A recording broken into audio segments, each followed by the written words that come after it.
हमारे समाज में जितने भी हमारे पवित्र रूप हैं, उन सबको समाज में पूर्ण तरीके से मतलब दर्जा दिया। इसका नाम विभूति रखा गया और ये कन्या रूप थी, 6 साल की लड़की थी।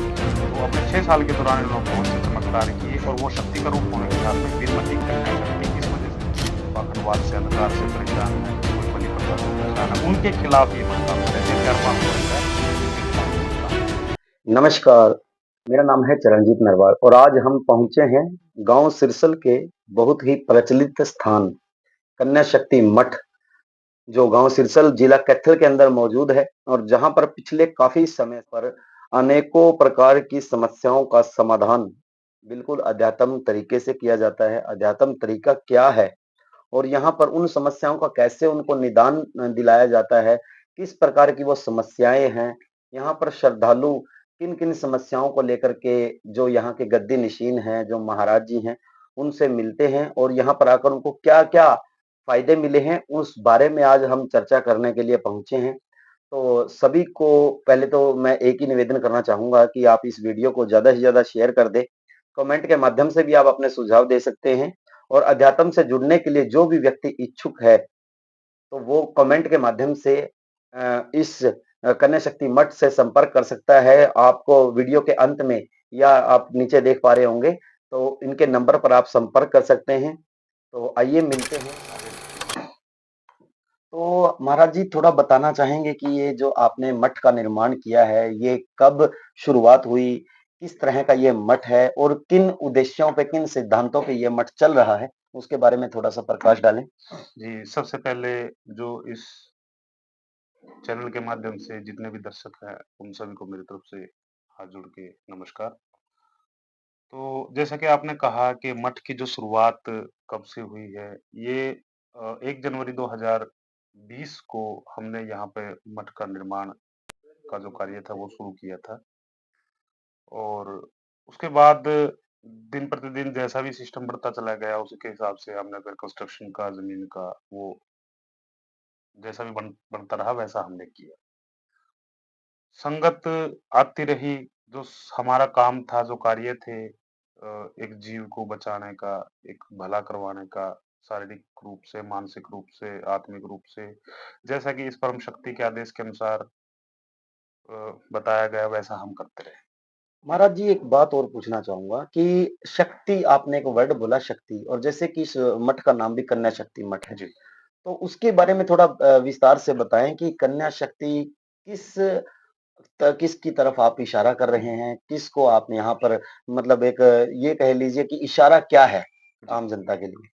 अ, आपने कभी कोई भी साइंस में पढ़ा हो या किसी मेडिकल में आपने नोटिस किया हो या आपने आध्यात्मिकता के रूप में नोटिस किया हो कि एक ही सुपर पावर काम कर रही है सभी जगह और वो सुपर पावर हर एक जगह, हर एक रूप में ही काम कर रही है और वो सुपर पावर एक देह के रूप में जन्म लेके और चेतन रहना और उस देह का नाम जो रखा गया वो वीरमती कन्या शक्ति रखा गया, वीरमती नाम था उसका और वो शक्ति रूप यानी कि जो ये प्रकृति है, इस प्रकृति का एक अंश या एक प्रकृति सामर्थ्य एक देह के रूप में आके जन्म लेके और लोगों के कल्याण के लिए जो कार्य कर रही है, उसे हम शक्ति कह रहे हैं। और वो प्रकृति एक देह के रूप में आई जिसका नाम वीरमती रखा गया और ये कन्या रूप था। 6 साल की लड़की थी। तो अपने 6 साल के दौरान इन्होंने बहुत से चमत्कार किए और वो शक्ति का रूप होने के साथ में वीरमती कन्या शक्ति इस वजह से इसका नाम रखा गया। ये कन्या रूप था, ये शक्ति रूप। ये जो मठ आपने बनाया है कन्या जी, शक्ति मठ जी।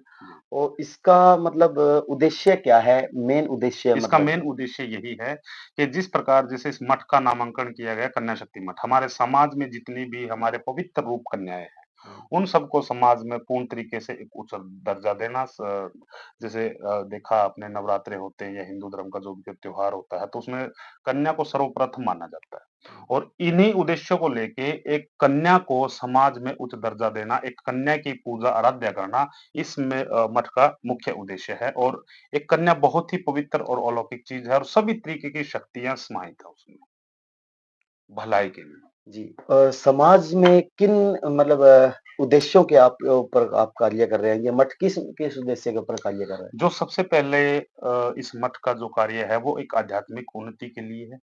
दूसरा नशे पत्ते के खिलाफ है, जैसे कोई नशा कहने में एक नॉर्मल सी बात है, सभी एक होते हैं कि शराब, सुल्फा, अफ़ीम, भुक्की, गांजा, चरस जो भी है। तो जो नशा खाने या पीने से जिस भी प्रकार से कोई मानसिक स्तर गिर जाता है, कोई भी चीज़, जैसे कई दफ़ा बातचीत आती है कि हुक्का-बीड़ी आप नशे में, हुक्का-बीड़ी से ज़्यादा नशा खाने में भी होता है, बिल्कुल। दूध में भी है, लस्सी में भी है। लेकिन जिसके खाने से मन का स्तर, मानसिक स्तर गिर जाए, उस नशे के खिलाफ ये मठ काम कर रहा है।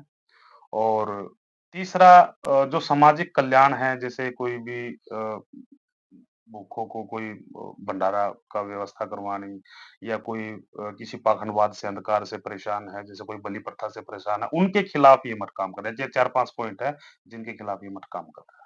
यहाँ पर किस तरह की मतलब समस्याएँ आपके पास आती हैं? आपने मतलब काफ़ी समय से आप लोगों से जुड़े हुए हैं, समाज से जुड़े हुए हैं, तो किस तरह की आपने समस्याएँ देखने को मिली हैं समाज में?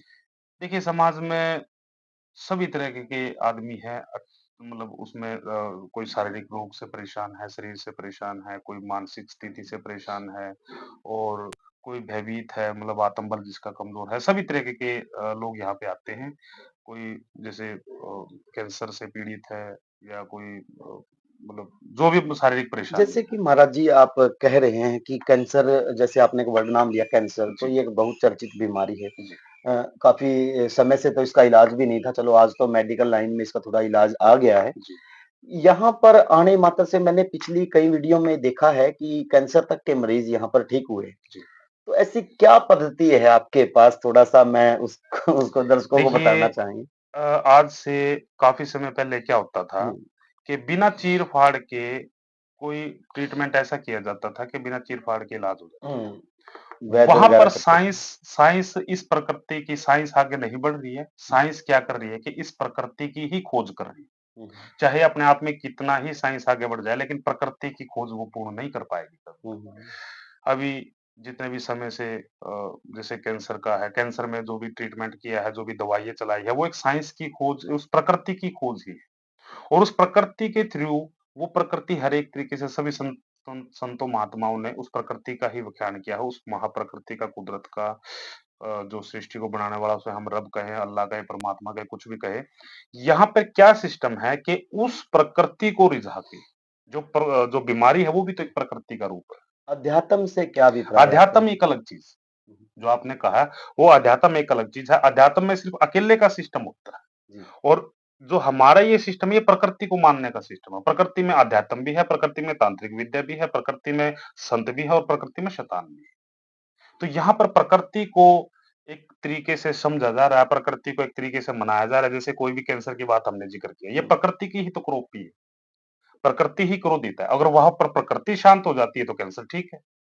जैसे कि साइंस ने आज क्या कर दिया है कि मानव शरीर के ऊपर उन्होंने एक्सपेरिमेंट किया। जी, उन्होंने पता लगाया कि कहाँ पे बीमारी है जी, और उस बीमारी का इलाज अभी मानव शरीर अपने अकॉर्डिंग कैसे कर सकता है, उसी के ऊपर उन्होंने काम किया है। जी, और इसी की दवाई बना दी उन्होंने, अभी इस शरीर को ये दवाई दो और ये शरीर अपने आप इस बीमारी को ठीक कर देगा। बिल्कुल। यानी कि आपने मेन नब्ज पकड़ी, जैसे पुराने समय में वैद्य होते, जैसे आप कहते हो जी, कि प्राचीन समय में वैद्य होते थे, वो नाड़ी देख के बता देते थे कि प्रॉब्लम क्या है। हाँ जी, और उसके हिसाब से वो प्रकृति की जड़ी-बूटियाँ जो प्रकृति में विद्यमान हैं हाँ जी, या जंगलों में विद्यमान हैं, उनको मतलब वो जैसे कूट वगैरह के वहाँ करते थे, जी। वो भी वैसा भी कुछ है यहाँ पे है कि दवाई अ, वगैरह दी जाती यहाँ है पर किसी? कुछ थोड़ा ध्यान का सिस्टम करवाया जाता है, और कुछ मन प्रवर्तित किया जाता है। हुँ, अब आपने देखा होगा कि अभी पहले कई दिन पहले, काफ़ी दिन पहले एक शोध हुआ था हुँ। कि किसी को साँप से कटवाना था। हाँ, वो केस लेकिन था उ एक, हाँ, केस था एक। केस में सज़ा तो मिली थी। उसमें क्या होता है, साँप की बजाय एक पिन चुभोई जाती है हुँ, उसको, और उसके मरने के बाद में देखा जाता है कि उसमें साँप जितना ही ज़हर है। वो वहाँ पर क्या था? अवचेतन मन का जी, जो वो सबकॉन्शियस माइंड का, अवचेतन मन की जो प्रक्रिया थी, हुँ। ऐसा ही अवचेतन मन में उनके धारणा दरवाई जाती है, रखवाई जाती है, या उनको एक प्रक्रिया के तौर से गुज़ारा जाता है कि उनके सबकॉन्शियस माइंड में कि वो बीमारी ना रहे। यानी आप मोटिवेशनल सामने वाले को मतलब मोटिवेशनल का भी इतना है इतना तरीका, और मोटिवेशन कर देते आध्यात्मिकता का भी है, ध्यान के प्रति भी है, और कुछ उनको मतलब क्या कहा जाता है, संतों ने क्या बताया है, पत्रकार जी, कि किसी भी चीज़ की तरफ ध्यान लगाना आसान है, और वहाँ से ध्यान को हटाना बहुत मुश्किल है। अब बिल्कुल। जैसे कोई भी परेशानी किसी भी को हो जाती है, किसी भी इंसान को, मान लीजिए मुझे ही कैंसर हो गया। तो वहाँ पर क्या होगा कि एक हाई लग जाती है कि मुझे कैंसर हो गया। वहाँ हुँ, पे मेरा ध्यान लगातार लगता चला जा रहा हुँ, है और वो उसी ध्यान से ही कैंसर बढ़ता चला जा रहा हुँ, है। हुँ। वहाँ से उस चीज़ से उस ध्यान को हटाना सबसे मेन अहम बात है। ध्यान लगाना ज़रूरी नहीं है, ध्यान हटाना बहुत ज़रूरी यानी है। आपने मतलब आपका कहने का मतलब ये है कि चिंता की बजाय वहाँ पर चिंतन का कार्य करें। चिंतन का बस भी चिंतन उसके ऊपर कार्य करेगा कि इस पे क्या बीमा मेरे ठीक हूँ मैं। बिल्कुल, मतलब मोटिवेशन हो गया, मोटिवेशन मोटिवेटेड हो जी, गया वो। जी बिल्कुल। उनका मन परिवर्तित करना है, दिमाग को। आधी बीमारी तो वहाँ पे ठीक हो जाती है बिल्कुल, इंसान बिल्कुल, की और ये बिल्कुल। तो देखने को मिला है हमने भी कि मतलब कोई बीमारी आ गई और उस बीमारी के बारे में अगर लगातार हम चर्चा करते रहें, चिंता करने बैठ जाएँ, तो बीमारी बढ़ती रहती बढ़ती है। चली वो जाती है। टेंशन ज़्यादा दे बिल्कुल, देती है। तो डॉक्टर क्या करते हैं, डॉक्टर का जो सबकॉन्शियस माइंड है, कोई नशे की दवाई दे के या कोई इंजेक्शन लगा के, वो उनका ध्यान वहाँ से हटाया जाता है। इसी वजह से इंसान ठीक होते हैं। ऐसे मतलब कुछ मरीज़ भी आपके पास आए हैं जिनका कहीं पे कोई इलाज नहीं हुआ हो और यहाँ पर आकर वो ठीक हो गए? बहुत से आए, बहुत थोड़ा ऐसे हैं जिनका किसी को के पे पेट की प्रॉब्लम थी, किसी को टाँग की प्रॉब्लम थी या किसी को मतलब जैसे ये लकवा मार जाता है, वो भी ठीक हुए हैं।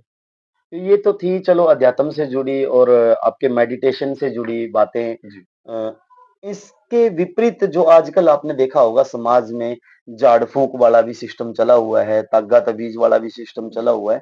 जैसे कई मैं किसी का नाम नहीं लूँगा लेकिन बहुत से ऐसे स्थान हैं जहाँ पर झाड़े लगाए जाते हैं या ताग्गे-तबीज़ दिए जाते हैं और उनके वो रोग वगैरह ठीक होने की बातें वहाँ पर आती रही हैं। जी। तो उनके बारे में या आप यहाँ पर उनसे विपरीत क्या है? उनसे अलग क्या दे रहे हो आप समाज को? देखिए, जो भी तागे-तबीज़ की बात बताई आपने, किसी भी प्रकार से कोई आडंबर की बात बताई, वो एक इंसान को भ्रमित करने की बात होती है। और रही प्रकृति की बात, प्रकृति तो वो जैसे कि मैंने बताया कि तांत्रिक विद्या में भी है हुँ, और अध्यात्म में भी है, वो सभी जगह है। हुँ, लेकिन यहाँ पर क्या होता है कि इंसान क्या सोचता है कि कोई चीज़ बहुत ही जल्दी से मिल जाए। यहाँ पर धैर्य नहीं है इंसान के अंदर। इंसान के अंदर वो प्रकृति का जो उतावलापन है, जो वो रूप है, वहाँ पर वो उसमें विराजमान है और वो सोचता है कि ये चीज़ वो जल्दी हो जाए और वहाँ पर जो भगत है या कोई जो भी उस क्रिया को कर रहे हैं, वो एक गुमराह करते चले जाते हैं। वो एक बिजली है, बिजली को, लाइट को हम पंखा चला लें या एसी चला लें या कूलर चला लें या फिर उसी बिजली के साथ किसी को मार दें। हाँ, मतलब काम तो बिजली पॉज़िटिव वैसा ही वे भी करती है, है, नेगेटिव नेगेटिव वे वे भी भी। है। वो अगर नेगेटिव वे में क काम करते हैं तो उसका रिज़ल्ट नेगेटिव मिलता है और पॉज़िटिव वे में काम करते हैं तो पॉज़िटिव। अब आपने यहाँ देखा पर होगा मतलब ऐसा कोई तंत्र नहीं विद्याएँ ऐसा कुछ वगैरह नहीं है कुछ यहाँ नहीं पे। है यहाँ पे। यहाँ पे एक स्पिरिचुअलिटी का सिस्टम है, यहाँ पे अध्यात्म का है, ध्यान का है। आपने देखा होगा कि चीन में, जापान में, जर्मनी में एक कोई सिस्टम ऐसा होता है कि आँखों-आँखों से ही वो कुछ न कुछ ऐसा मतलब हुँ, अ, किसी भी लोहे की चीज़ को मोड़ देते हैं, मोहित शरीर को करते हैं वगैरह। हुँ, वो सम्मोहन शक्ति है। तो कुछ वहाँ पर क्या काम कर रही है, हमारे बीच में, आपके और मेरे बीच में कुछ ऐसे एटम मौजूद हैं, जो इतने पावरफुल हैं बहुत ज़्यादा फिर और वही उनको प्रकृति है। कैसे पता लगाया जा सकता है? ध्यान के माध्यम से ही? वो अनुभव किए जा सकते हैं। अनुभव किए जा जी, सकते हैं। एक और महाराज जी मैं पूछना चाहूँगा जैसे कि आपका ये कन्या शक्ति मठ है, इसके अलावा भी यहाँ पर मतलब पूरे हरियाणा में या भारत की बात करें भारत में इसके जी, अलावा भी इस चीज़ को मानने वाले जैसे कन्या शक्ति का आपने ज़िक्र किया, जी, विरमती कन्या शक्ति जी का, जी। तो उनको मानने वाले मठ वगैरह या मंदिर वगैरह और भी स्थान जी, हैं यहाँ बहुत पर? मंदिर हैं जो बवानीखेड़ा में है हुँ, श्री नरेंद्र महाराज जी वहाँ के संचालक हैं हुँ, और रसूलपुर में हैं श्री सुरेंद्र पाल जी हैं। हुँ, डुवानीखेड़ा से हैं जो अभी देह में नहीं है हुँ। स्वर्गीय श्री रामनिवास महाराज जी। साथ में हैं मेरे गुरुजी हैं धर्मगुरु श्री मनपाल ध्यान जी और मेरे गुरु भाई हैं मोरनी मंदिर में, अम्बाड़ा में, कई जगह जो मतलब मंदिर है विनती करना चाहते हैं कि सभी जगह प्रचार-प्रसार हो रहा है। हमें जानकारी भी मिली थी कि आप डिग्री होल्डर हैं, जी, इंजीनियर डिग्री जी। होल्डर हैं।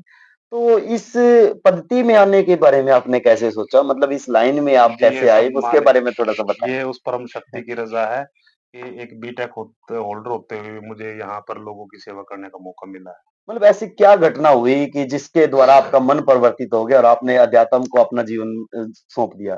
देखिए कोई भी अध्यात्म में अगर कोई भी आदमी जाता है, तो वो पूरे समाज की एक बार छान-बीन करके पूरे बिल्कुल गहराई तक जाके तब किसी चीज़ में घुसता है। अभी आपने सुना होगा कि अपने एक बहुत ही मेन वो पोस्ट पे थे और उन्होंने अपना सारा जीवन छोड़ के वो पोस्ट भी छोड़ के वो शायद पुलिस डिपार्टमेंट में थे। आईजी जी, तो उन्होंने लास्ट में भारती एक भक्ति क्या का दान नाम? कर लिया, जी, भक्ति जी, दान जी, कर लिया। अम्बाला से आईजी थे वो। जी, उन्होंने मतलब और कितने भी आप मतलब उठा के देख लीजिए, जो भी एजुकेटेड हैं, जो भी पढ़े-लिखे हैं या किसी मेन सिस्टम पे हैं, तो वो लास्ट में अध्यात्म को ही चुनते हैं।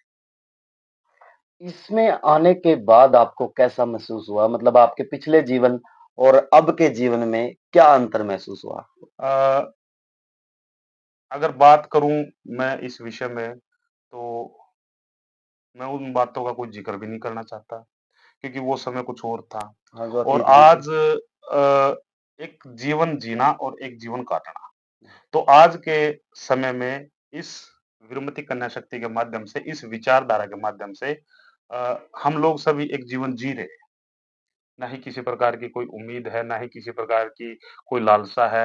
एक जीवन जीना जैसे महात्मा बुद्ध ने बताया जीवन जीना बहुत ही ज़रूरी है, जीवन काटना ज़रूरी है। ओशो ने वो बताया जीवन जीना बहुत ज़रूरी है। तो उस जीवन को जीने की कला हमारे बीच में उजागर हो गई और इस कला के माध्यम से हम जी रहे हैं और अध्यात्म का आनंद ले रहे हैं और आप जैसे जो भी बुद्धिजीवी आदमी है सबका आनंद ले रहे हैं। समाज के लिए क्या संदेश देना चाहेंगे? मैं समाज से यही आग्रह करूँगा हमारे जो युवा साथी हैं कि किसी भी प्रकार के कोई आडंबर में, किसी भी प्रकार के कोई किसी भी नशे-पत्ते की गिरफ्त में जैसे आजकल स्मैक का सिस्टम चला हुआ है या कोई ज़्यादा ही दारू का है, नशे का है, उस चीज़ से आप दूर रहें, जुए से आप दूर रहें। और दूसरा बलि प्रथा है जो एक गुमराह किया जाता है समाज को, एक अंधविश्वास में धकेला जाता है। इन चीज़ों के बजाय एक शिक्षा की तरफ आप अग्रसर रहें, अपने बच्चों को शिक्षा का ज़्यादा मतलब जितना ज़्यादा उसके शिक्षित आपने कीजिए। बात कही शिक्षा की, जी, तो इस मठ के द्वारा शिक्षा के प्रति भी समाज को या जनता को जागरूक किया जाता जी। है।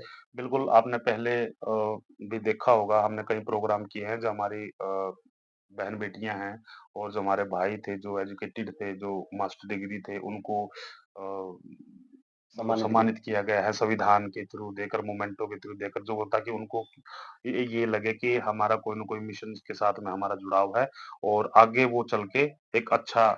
ये मिशन रजिस्टर्ड भी है महाराज? जी, बिल्कुल। आपका जैसे कन्या शक्ति मठ है, ये भी रजिस्टर्ड जी, है? बिल्कुल रजिस्टर्ड है सर। थोड़ा बताना चाहेंगे कि कन्या शक्ति मठ के नाम से ये रजिस्टर्ड है, रजिस्ट्रेशन नंबर 01257 है इसका और जो भी प्रक्रियाएँ हैं वो सभी प्रॉपर तरीके जैसे से। कि कोई बाहर से मतलब इस वीडियो के माध्यम से अगर कोई श्रद्धालु जुड़ता है जी, या वो अपनी तरफ से समाज के हित के लिए दान करना चाहे जी, या कोई भी सहयोग करना चाहे इस मठ को, जी। तो उसके लिए क्या प्रोसीजर है?